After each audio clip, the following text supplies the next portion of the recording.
Aku tidak mengerti kenapa aku mengatakan kebohongan ini pada semua orang. Mungkin karena aku ingin mendapatkan perhatian, atau mungkin untuk kesenanganku semata, atau mungkin aku seorang sosiopat. Aku adalah anak yang tumbuh dalam keadaan sehat. Aku cerdas, sehat, bahagia, dan memiliki keluarga yang menyayangiku serta mempunyai semua yang terlihat begitu sempurna. Tentu saja, ada sedikit rintangan. Tapi secara keseluruhan, bisa kukatakan aku memiliki masa kecil yang mungkin hanya bisa diimpikan sebagian orang. Tapi, aku sering berbohong. Benar-benar sering. Kadang kecil, kadang besar.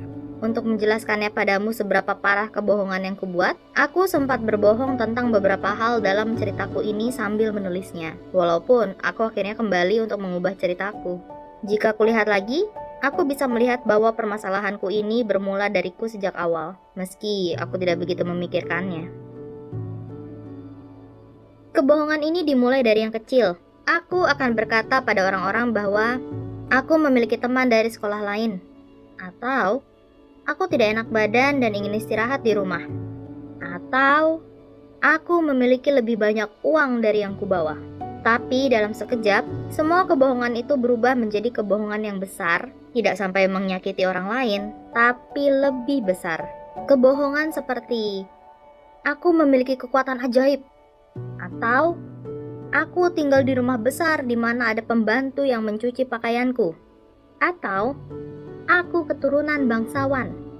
Di usiaku yang 11 tahun, kebohongan-kebohongan ini tidak pernah dipertanyakan, dan karena itulah aku mendapatkan perhatian dari teman-teman sebayaku.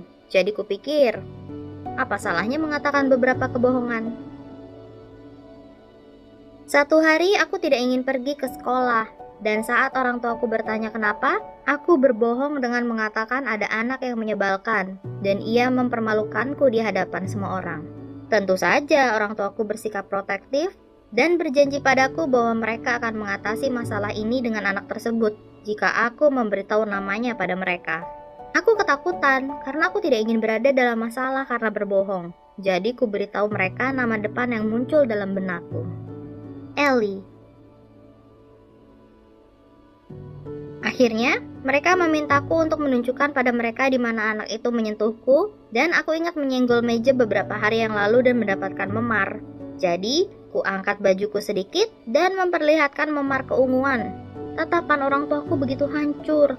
Dengan air mata yang menggenang di matanya, Mama melihatku dan berkata, "Mama janji, kamu tidak akan pernah lagi mengalami hal seperti ini." Beberapa menit kemudian, Mama menelepon sekolah untuk membuat janji temu dengan kepala sekolah. Saat aku istirahat di rumah, Mama menemui kepala sekolah dan menceritakan kebohonganku. Ellie dilarang sekolah beberapa waktu. Tentu saja aku merasa tidak enak. Aku tidak tahu hal ini akan berlanjut sejauh ini. Tapi, sesuatu dalam diriku meyakinkan bahwa Ellie benar-benar melakukannya padaku dan ia layak mendapatkannya. Semua orang percaya dengan ceritaku, dan segera aku juga mulai mempercayainya.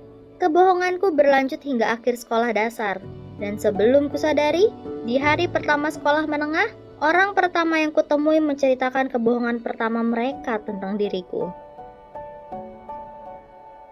Kebohonganku dari keluargaku sangat miskin dibanding yang lain, sampai aku bisa bersekolah karena bantuan beasiswa, menjadi kebohongan tentang kesehatanku dan pengalaman saat masih sekolah dasar. Kuyakinkan semua orang bahwa aku tidak memiliki teman dari kelas 2 sampai kelas 5. Dan aku berulang kali berusaha untuk menghentikan itu semua. Aku sendiri tidak mengerti mengapa aku memberitahu orang-orang tentang kebohongan ini. Mungkin karena aku ingin diperhatikan. Mungkin itu untuk hiburanku sendiri. Atau mungkin aku seorang sosiopat. Itu semua masuk akal. Hubungan pertamaku dengan lawan jenis seakan tak berarti. Aku tidak memiliki alasan untuk merasa bersalah pada mereka yang hidupnya terpengaruh karena kebohonganku. Dan jujur saja, aku merasa aku lebih baik dibandingkan orang lain. Pikiran ini menghancurkanku. Jadi kuputuskan, jika aku tidak bisa berhenti berbohong, maka aku akan menjalani kebohongan itu. Dan itulah yang kulakukan. Aku mulai nekat melakukan banyak hal. Kubuat akun Instagram palsu di mana aku mencari perhatian agar disayang. Orang-orang mulai menghubungiku, dan itu memberiku rasa percaya diri bahwa ada yang melihat diriku menarik. Dan sebelum kusadari, aku mulai mengirimkan foto-foto ke orang asing yang tidak aku kenal melalui internet. Aku masih ingin lebih. Aku ingin perhatian lebih banyak. Aku ingin melihat reaksi yang lebih kuat. Jadi aku beralih ke akun asliku dan berkirim pesan dengan salah satu anak lelaki yang terlintas di benakku. Kami mulai ngobrol, dan aku tidak mendapatkan perhatian yang kuharapkan. Jadi, aku mulai berbohong tentang ini dan itu sebisaku. Dan tanpa sadar, kukirim lebih banyak foto. Ia menyimpan beberapa untuk disimpan sendiri, dan bahkan bertanya apakah kami bisa bertemu karena ia ingin melihatku. Kukatakan tidak, tapi pertanyaan itu sudah dikeluarkan. Dan aku tidak tahu kenapa, itu membuatku sangat marah. Aku hidup sesuai kebohonganku. Aku berulang kali berkata pada orang lain bahwa aku kesepian dan sedih, hingga benar-benar menjalani hidup seperti itu dan membutuhkan bantuan profesional. Aku begitu terjerumus dalam kebohonganku sampai aku berusaha mengakhiri semuanya. Dalam keadaan putus asa ingin memperbaiki kesalahanku, kutuliskan semua yang sudah kulakukan dalam beberapa bulan terakhir di diariku dan menyimpannya. Dengan segera, kurasakan beban di pundakku sirna. Beberapa bulan kemudian, Mama dan aku mulai membersihkan kamarku dan kuputuskan untuk istirahat untuk mengambil segelas air. Aku agak haus, aku akan mengambil air minum ya, kataku. Mama mengangguk sambil tersenyum. Jadi aku berdiri, berjalan ke dapur, dan menuang segelas air dingin. Dengan cepat ku teguk air dan kembali ke kamar. Saat aku masuk, jantungku berhenti. Di sana, di ranjangku, ada diari itu, terbuka di halaman yang sangat familiar bagiku. Mama menatapku, menangis. Itu semua bohong kan? Tapi ia tahu, itu semua benar. Raut wajah Mama membuatku menangis dan membuatku merasa aku sudah gagal sebagai anak. Bagaimana bisa? Bisikan itu keluar darinya. Dan sebelum ku tahu, kebohongan baru meluncur dari mulutku, menusuk dan meyakinkan bahwa itu adalah kenyataan. Aku tahu aku bisa lepas dari ini semua dengan berbohong. Anak perempuannya yang sempurna tidak mungkin melakukan kesalahan, tapi aku tidak ingin beliau tahu. Untuk pertama kalinya dalam hidupku, aku ingin jujur. Aku ingin menceritakan semua padanya, tapi itu semua terlambat. Kebohongan itu keluar dari mulutku seperti sungai yang mengalir. Seorang anak lelaki di kelas membuatku mengiriminya foto. Aku berbohong secepat kilat. Aku tahu kenyataannya, itu adalah kesalahanku sendiri, dan aku ingin menarik ucapanku. Tapi kebohongan itu terus bergulir. Ia berkata pada orang-orang sebaliknya, dan semua membenciku sekarang. Dan aku tidak memiliki teman karena semua percaya padanya. Anak lelaki Kristen yang sempurna, bukan pada anak perempuan yang tinggal di daerah pinggiran dengan reputasi buruk seperti ini. Aku tidak percaya apa yang kukatakan pada Mama.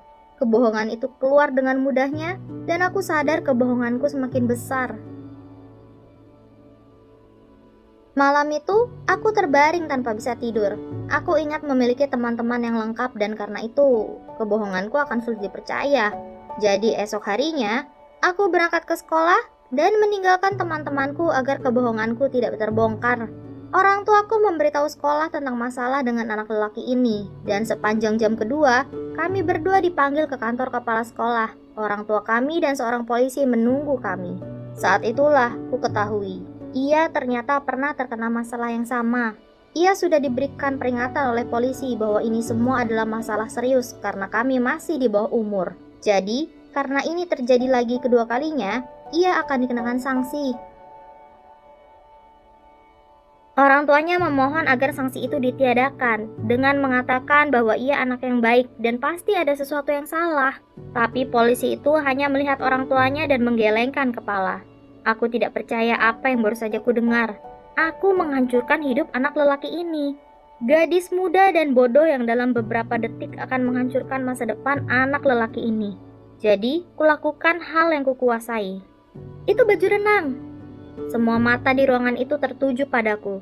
Mata anak lelaki itu melihatku, dan untuk pertama kali, aku melihatnya sebagai anak yang ketakutan, yang tahu aku bisa mengubah hidupnya dalam hitungan detik dengan satu kata saja.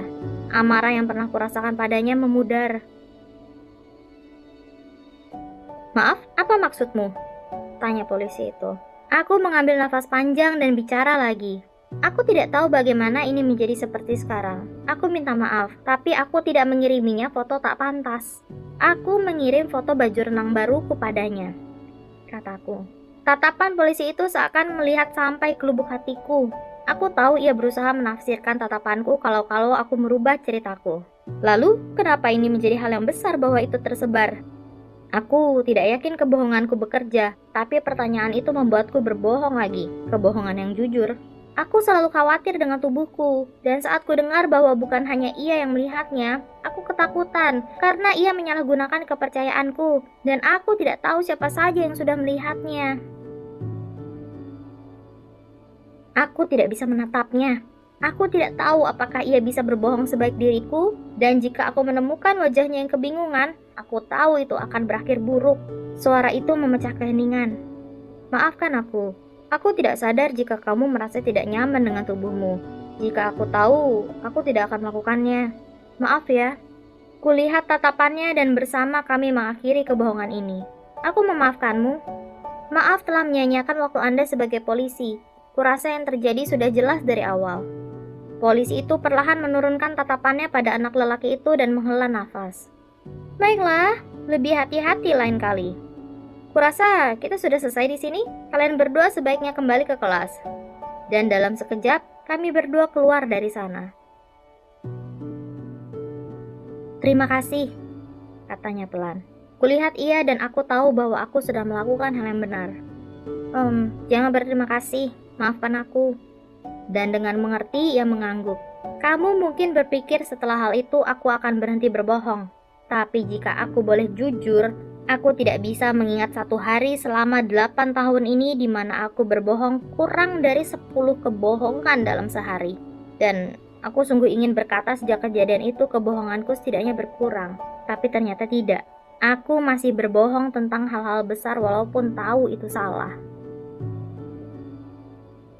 Aku bahkan tidak ingat berapa banyak hubungan dan malam yang sudah berlalu. Tapi setelah sekian tahun, setidaknya aku menyadari satu hal.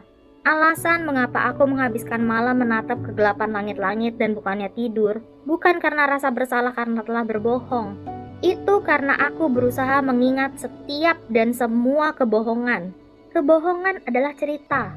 Jika kamu memberitahu seseorang satu cerita, dan yang lainnya versi yang berbeda, bukan hanya kamu harus mengingat detail ceritanya, tapi juga harus mengingat cerita mana untuk siapa. Dan jika ceritanya salah orang, kamu harus menciptakan kebohongan baru untuk menutupinya. Dan polanya terus terulang seperti itu. Untuk kamu yang menonton, kamu mungkin tidak ingin mendengarkanku, seorang pembohong patologis, orang yang suka berbohong. Tapi tolong, jika kamu bisa mengambil pelajaran dari ceritaku, maka itu adalah jangan berbohong. Itu tidak sepadan. Aku belajar bahwa tidak peduli seberapa kamu senang akan kebohongan yang kamu ucapkan, pada akhirnya itu hanya sebuah kebohongan, cerita yang dibuat. Tidak ada bedanya dengan cerita tentang penguin yang bisa bicara yang ditulis anak kecil. Dan saat kamu menyadarinya, perasaan yang dibuat-buat itu akan hilang, dan kamu hanya akan merasakan kenyataan yang keras dan dingin. Kenyataan yang sejalan waktu akan semakin berat untuk dipikul, dan kemudian itu tidak lagi terasa seperti kesuksesan, melainkan kegagalan. Percayalah, karena aku seorang pembohong patologis.